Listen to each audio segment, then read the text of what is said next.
A map offers several advantages. First of all, it's a simplified version of reality. It gets rid of what's not necessary, what's not relevant to what we're doing. It's also quite versatile because you can use a map to orientate yourself qualitatively, so to speak, or to measure distances quantitatively. It's a common reference so that you have people coordinating their action through the use of a common map towards a common goal, and that's it. That is also empowering. But more importantly, a map makes the invisible visible. We cannot see humidity, so we can do that having a map for it. Similarly, we cannot see relationship because there's no physical counterpart, there's no matter, but they do matter, don't they?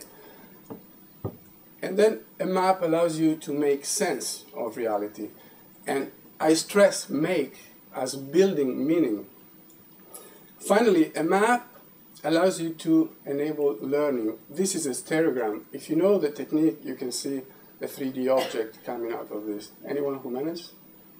Oh, well, okay. There is a 3D object there.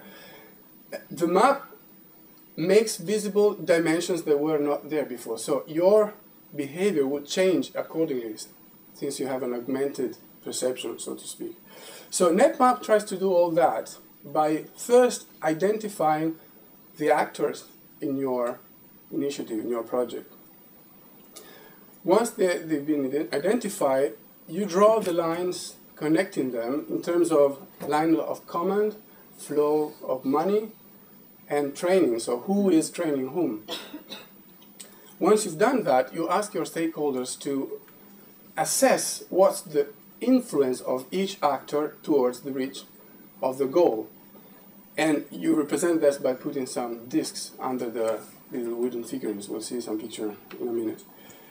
Once you've done that, you ask your stakeholders to reflect and find out what is the agenda of each of these actors. And of course, as a facilitator, you try to go beyond the declared agenda and inquire about the hidden agenda, because as Tversky and Kahneman tell us in the prospect theory, people are generally more worried of losing what they have than eager to strive to gain new advantages. So this is how it looks like.